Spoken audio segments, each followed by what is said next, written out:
지난 시간부터 우리는 하나님과 동행한 인물 요셉에 대해서 살펴보고 있습니다. 지난 시간 우리가 살펴본 요셉의 모습은 우리가 알고 있던 요셉과는 전혀 다른 모습이었습니다. 그는 어린 나이에 아버지로부터 무한한 사랑과 신뢰를 받은 결과 이기적이고 다른 사람을 배려하지 않는 그러한 모습을 가지고 있었습니다. 그는 형들의 일거수 일투족을 감시하는 자였고, 형들의 잘못이 있을 때는 아버지에게 보고를 하는데 그 있던 사실보다는 조금은 더 보태서 이야기하는 사람이었을 수도 있습니다. 그럼에도 불구하고 야곱은 그에게 채색옷을 입혀줍니다. 여기서 채색옷이 의미하는 것은 아버지의 뒤를 잇는 후계자라는 의미도 있지만, 원어 그대로의 의미를 살펴보면 팔목까지 덮고 또 치렁치렁하게 팔 부분이 덮여져 있어서 일하는 사람들이 입기에는 부족함이 있는 옷, 적합하지 않는 옷입니다. 다시 말해서 일하는 사람들이 입는 옷이 아니라 일하는 사람들을 관리하는, 감독하는 사람들이 입는 옷을 의미하기도 합니다. 아버지의 사랑을 독차지하며 형들의 잘못을 있는 그대로가 아니라 더해서 이야기하고, 자신들은 일을 하는데 자신들의 위에서 자신들을 감시하는, 감독하는 동생이 매우 미웠을 것입니다. 그런데 이러한 요셉을 더욱더 미워하게 된 사건이 일어납니다. 그것은 바로 요셉의 꿈 이야기입니다. 어느 날 요셉이 꿈을 꾸는데 다 같이 밭에서 일을 하고 있는데 갑자기 형들의 곡식단이 일어나서 요셉의 곡식단을 향해 절을 하는 것이었습니다. 그래도 이게 한 번이면 그런 대로 이해하고 넘어갔을 텐데 꿈 이야기를 한 번 더 합니다. 그것도 그의 형제들뿐만 아니라 부모님이 있는 자리에서도 그 꿈의 이야기를 합니다. 그런데 이번에 꿈 이야기는 한 단계 더 업그레이드 되었습니다. 해와 달과 11별들이 자신의 별에 절했다라는 것입니다. 형들뿐만이 아니라 그의 어머니와 아버지도 절을 한다라는 내용이었습니다. 이런 꿈의 이야기를 들은 사람들의 반응은 어떠합니까? 두 가지 반응으로 나타나게 되지요. 이로 인해 형들은 더욱 시기하게 되었다라고 기록이 되어 있고, 아버지는 그 꿈을 간직했다라는 것이죠. 이러한 일들이 일어나고 나서 형들은 여전히 일상의 삶을 이어나갑니다. 그리고 요셉 또한 자신에게 주어진 일을 충성되게 감당을 합니다. 오늘 보면 창세기 10 웃지는 않았지만 그 위에 있는 37장 12절에서 14절 말씀 우리 함께 읽어보도록 하겠습니다. 그의 형들이 세겜에 가서 아버지 양 떼를 칠 때에 이스라엘이 요셉에게 이르되 내 형들이 세겜에서 양을 치지 아니하느냐, 너를 그들에게로 보내리라. 요셉이 아버지에게 대답하되 내가 그러하겠나이다. 이스라엘이 그에게 이르되 가서 내 형들과 양떼가 다 잘 있는지를 보고 돌아와 내게 말하라 하고 그를 헤브론 골짜기에서 보내니 그가 세겜으로 가니라. 아멘. 지금 현재 야곱이 머물러 있는 것은 헤브론 골짜기라고 나옵니다. 그리고 그의 형들이 양떼를 치러 간 곳은 세겜으로 나오는데 이는 거리상 약 100km 정도 떨어져 있는 곳입니다. 야곱은 요셉을 그 먼 곳으로 보내면서 형들의 동태를 살피고 와서 자신에게 보고하는 일을 맡기고 있습니다. 여전히 무엇입니까? 요셉을 관리 감독자로 보내고 있는 것이죠. 다시 말해서 그의 형들이 양은 잘 치고 있는지, 그들이 다른 짓은 하고 있지 않는지, 자신의 소유물이자 재산인 양떼에 손해는 없는지, 이러한 여러 가지 것들을 살펴보고 그 다음에 와서 자기에게 보고하라는 것이죠.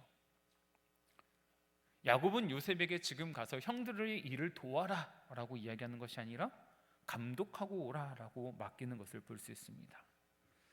먼 길을 가야 하지만 요셉은 불평하지 않고 아버지의 말에 순종합니다. 몇 날 며칠이 걸려서 형들이 있다고 하는 세겜으로 갔으나 그들을 만나지 못합니다.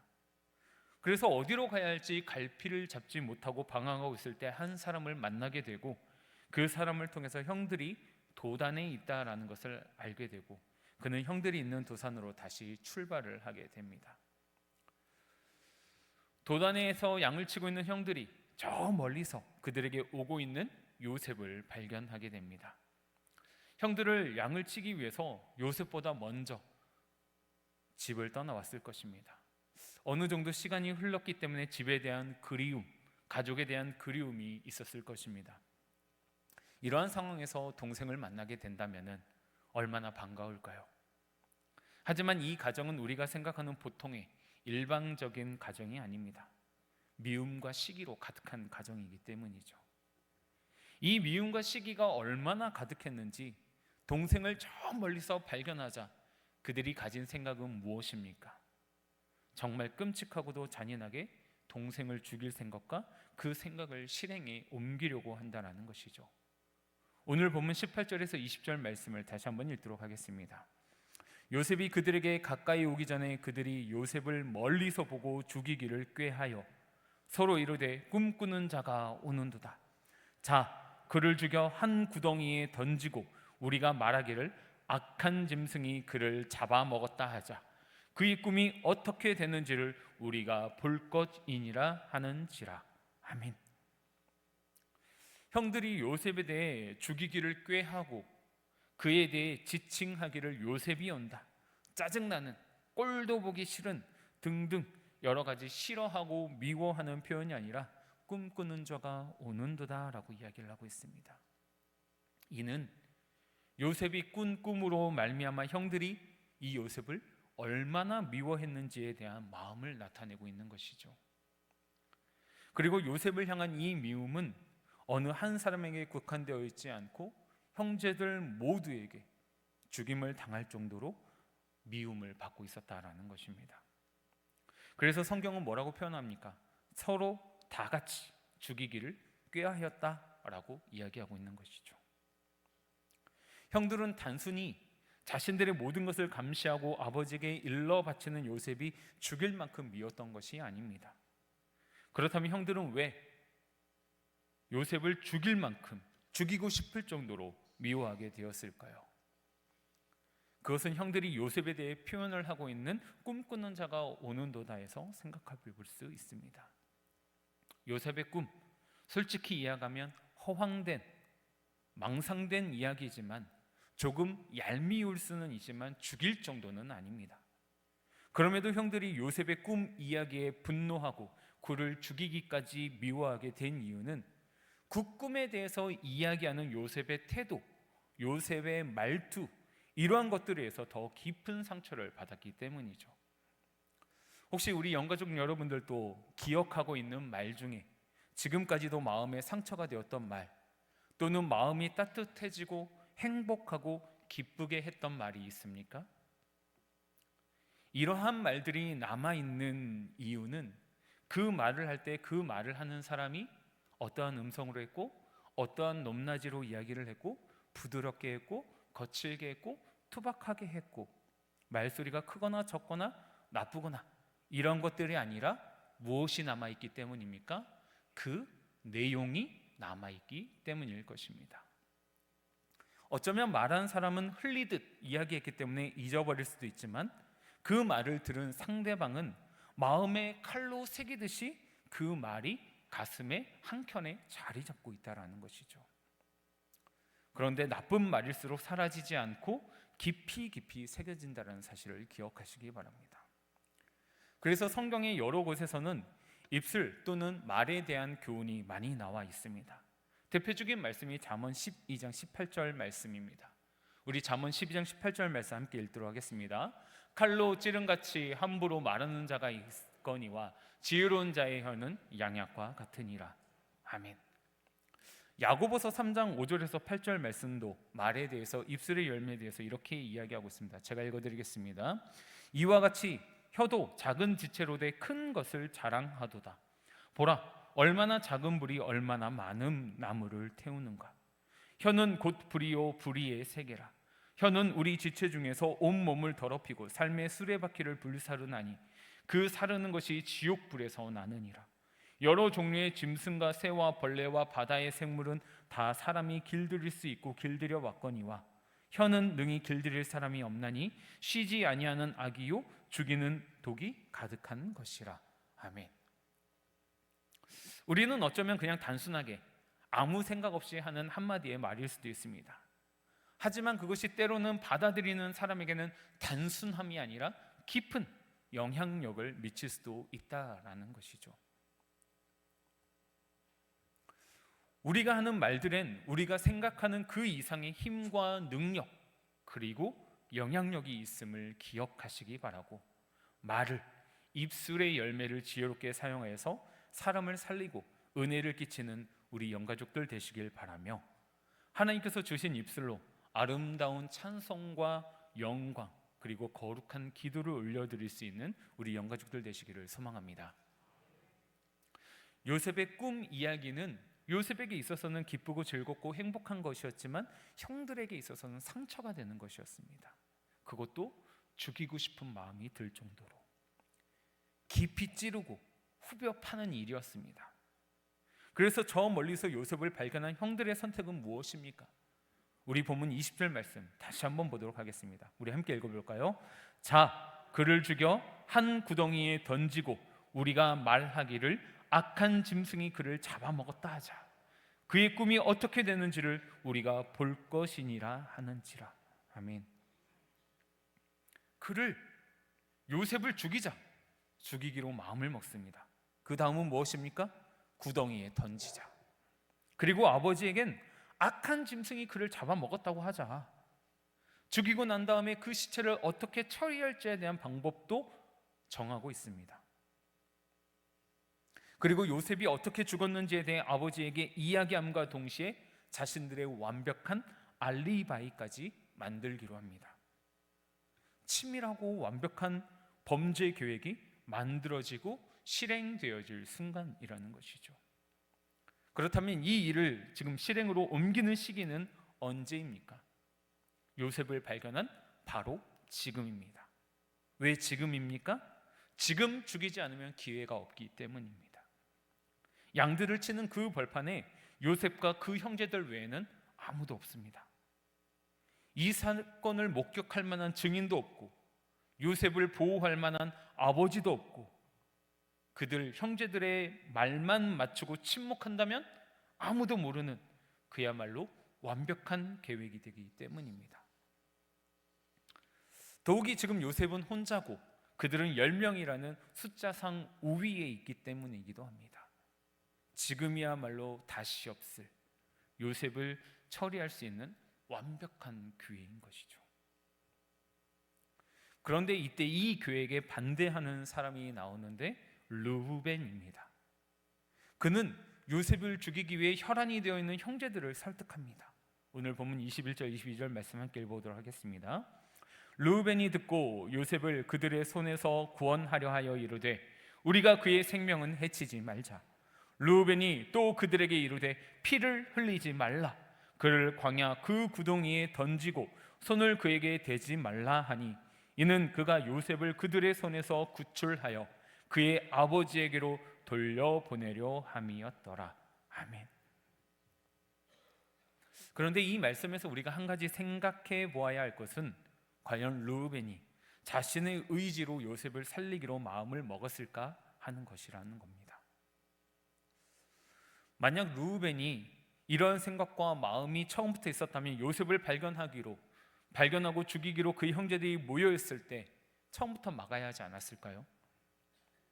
왜 르우벤은 이제 곧 실행에 옮길 바로 그 직전에 요셉의 생명을 보호하고 그를 아버지에게로 돌려보낼 생각을 하였을까요? 이러한 물음을 우리는 좀 남겨둔 채 다음의 말씀을 함께 보고자 합니다. 마침내 요셉이 형들에게 이르렀습니다.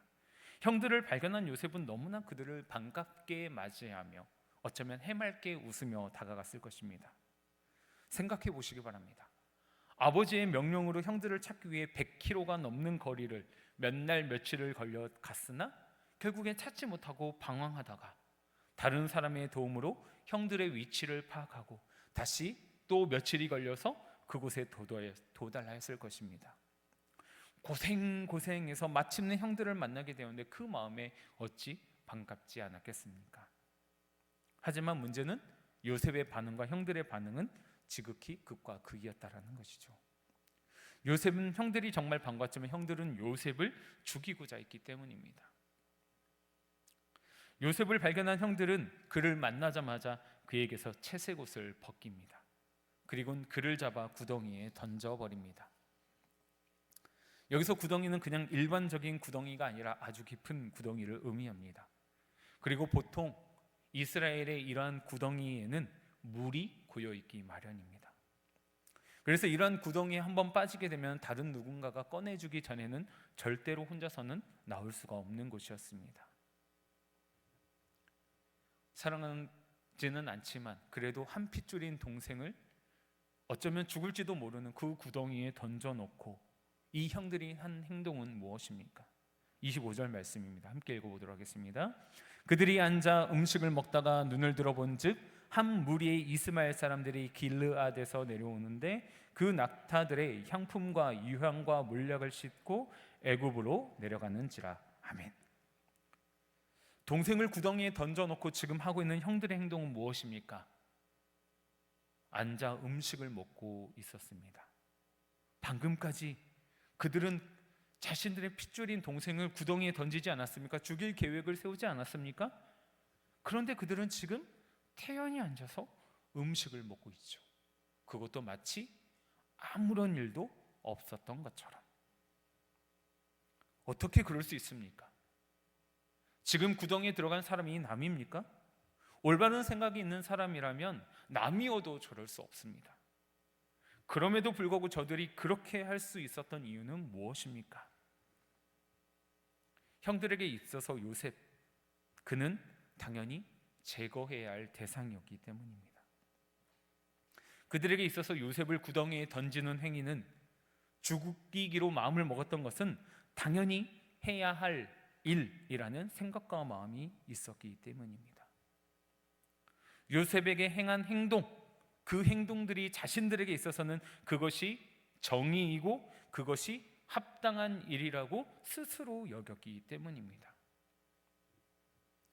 우리가 여기서 한 가지 알 수 있는 것은 무엇입니까? 자신들이 옳다라고 생각하고 있는 형들이나 형들의 마음을 살피지 못하고 철없는 행동과 말로 깊은 상처를 준 요셉이나 똑같다라는 것이죠.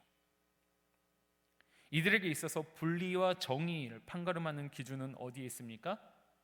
자기 자신의 마음과 생각에 있다라는 것이죠. 이렇게 자기 자신이 기준이 되어버린다면은 이렇게 엄청난 일을 저지르고도 태어날 수 있고 아무렇지도 않을 수 있는 것입니다.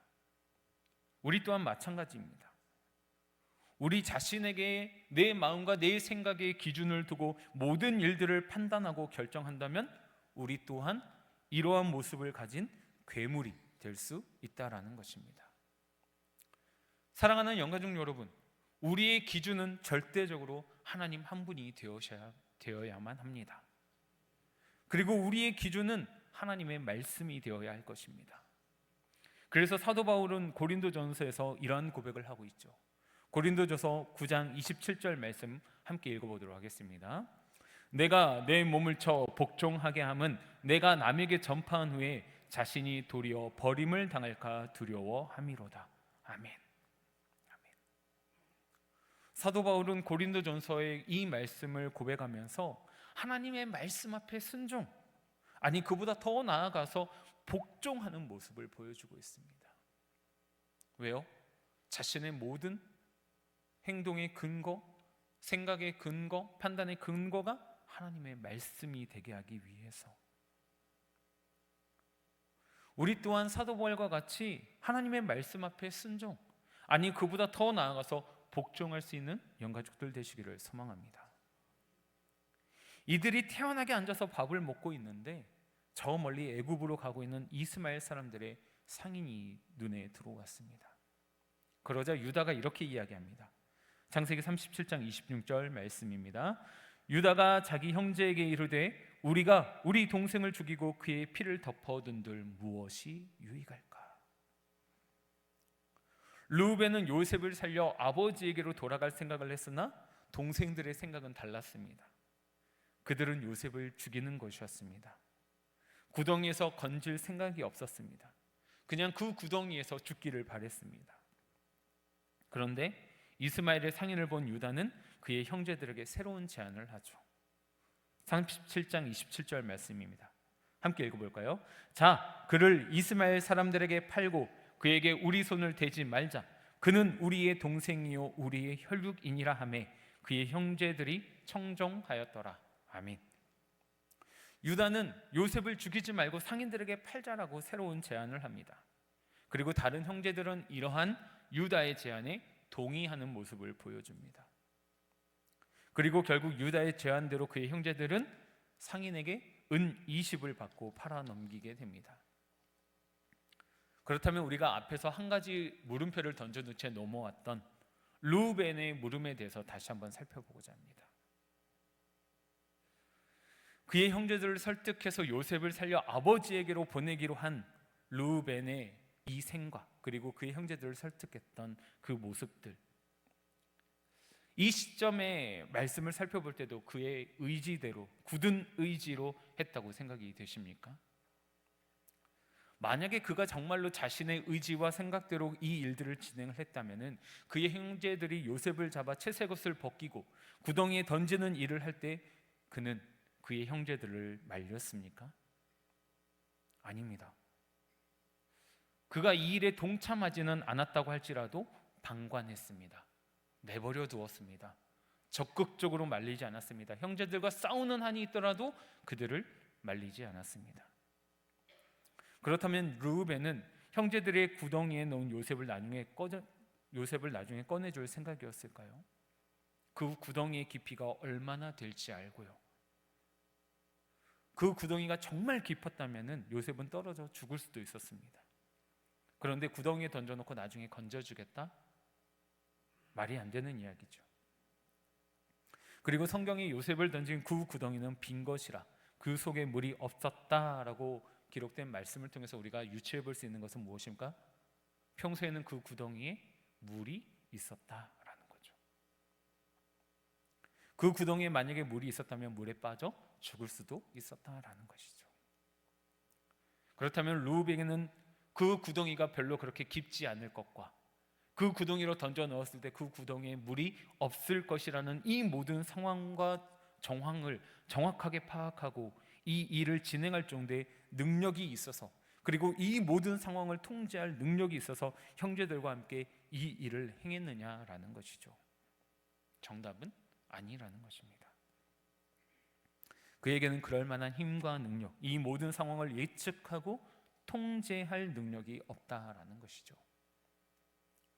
그렇다면 르우벤에게 요셉을 구원하고자 하는 의지를 주신 분이 누구십니까? 이 모든 상황을, 이 모든 환경을 통제하고 진행하는 분은 누구이십니까? 바로 하나님이라는 것이죠. 이렇게 동생을 구덩이에 빠뜨리게 하고 방치한 르우벤과는 반대로 요셉을 그 구덩이에서 끌어올리는 사람이 있습니다. 누구입니까? 바로 유다입니다. 어떻게 보면 유다를 향한 인식이 요셉을 끌어올려 대상들에게 팔아버린 아주 나쁜 인신매매범이라고 생각되어질 수도 있습니다. 그런데 생각해 보시기 바랍니다. 이때 유다가 이렇게 하지 않았더라면 요셉은 어떻게 되었을까요? 형 르우벤은 요셉을 건져내서 아버지에게 데리고 가야지라는 생각만 있을 뿐 목숨을 걸고서라도 살려내겠다라는 의지는 없는 사람이었습니다. 르우벤과 유다를 뺀 다른 8명은 요셉을 죽이겠다라고 혈안이 되어 있습니다. 이러한 상황 가운데에서 요셉을 종으로 팔자라는 지혜로운 제안으로 요셉을 구덩이에서 끌어올리지 않았다라면 요셉은 그곳에서 어떻게 나올 수 있었을까요? 그리고 인신매매범이라는 오해를 풀 수 있는 유다의 모습이 나오는데, 이 사건의 시간이 한참 지나고 난 다음에 요셉이 애굽의 국무총리가 되어서 형들에게 베냐민을 내놓으라고 했을 때 자신의 목숨을 걸고 베냐민을 보호했던 사람이 있습니다. 누구입니까? 바로 유다라는 것이죠. 우리 창세기 44장 32절에서 33절 말씀 함께 읽어보도록 하겠습니다. 창세기 44장 32절에서 33절 말씀입니다. 주의 종이 내 아버지에게 아이를 담보하기를 내가 이를 아버지께로 데리고 돌아오지 아니하면 영영이 아버지께 죄짐을 지리이다 하였사오니 이제 주의 종으로 그 아이를 대신하여 머물러 있어 내 주의 종이 되게 하시고 그 아이는 그의 형제들과 함께 올려 보내소서. 아멘. 요셉이 국무총리가 되어서 형들을 시험하고 베냐민의 그 자루 속에 금잔을 넣어놓고 그를 감옥에 가두려고 할 때 아무도 그 베냐민을 살리기 위해서 노력하지 않을 때 유다는 내 생명을 맞바꾸어서라도 그 아이를 보내주시옵소서, 그 아이 대신에 내가 감옥에 들어가겠습니다, 그를 감옥에서 꺼내주세요라고 간절하게 정체를 모르는 요셉에게 간곡하는 모습을 볼 수 있다는 것이죠. 요셉을 위한 그때도, 베냐민을 위한 이때도 유다는 구덩이에서 건져내고 감옥에서 풀어내는 역할을 합니다. 이러한 유다를 통해서 이 땅에 예수 그리스도께서 오신 것을 우리는 과연 우연이라고 할 수 있을까요? 예수 그리스도께서 이 땅에 오셔서 하신 사역이 무엇입니까? 매인 것을 풀어주고 눌린 것에 자유케 하시고 우리가 어떻게 해결할 수 없는 영원한 죄악의 형벌에서 구원하시는 분, 죄와 사망에서 우리를 끌어 건져 올려내신 분 아니십니까? 유다가 바로 지금 그러한 모습을 보여주고 있다는 것이죠. 이 세상을 살아가다 보면은 욕심으로 인해서 자기 만족을 위해서 자신이 정한 정의를 실현하기 위해서 다른 사람들을 구덩이에 밀어넣는 사람들이 있습니다.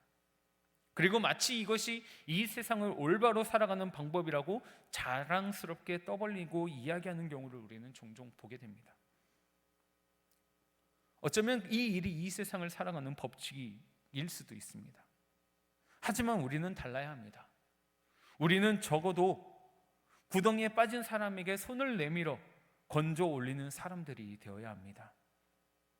구덩이에 있는 요셉을 건져 올리는 유다, 감옥에 갇혀서 빠져나올 방도가 없는 베냐민을 풀어주려는 유다, 이러한 유다를 통해서 죄와 사망으로부터 우리를 건져 올려주시는 예수 그리스도께서 오셨듯이 우리가 건져내어주고 풀어내주는 삶을 살 때 예수 그리스도께서 우리를 통해서 역사하시며 하나님께서는 당신의 뜻을 이루어 가실 것이라는 것입니다. 사랑하는 영가족 여러분, 형들은 요셉을 죽임으로써 요셉이 꾼 꿈이 어떻게 될지를 보자고 했습니다. 하지만 하나님은 유다를 통해서 요셉을 살리고 결국 이 일을 통해서 하나님의 뜻과 역사가 계속해서 이어지게 하셨습니다. 우리 모두가 유다와 같은 마음을 품고 유다와 같은 마음을 가지고 이 세상을 살아갈 때 하나님의 나라와 역사는 우리를 통해서 계속해서 이어지게 될 것입니다. 왜 유다에게도 요셉을 죽이고 싶은 마음이 없었겠습니까? 왜 그 생각이 들지 않았겠습니까? 그 역시도 피해자인데요. 그럼에도 불구하고 그는 악한 생각을 이기고 그 마음을 다스려 결국 건져내는 자, 풀어내는 자가 되었고 결국 그를 통하여서 예수 그리스도가 오는 영광을 누리게 되었다라는 것이죠.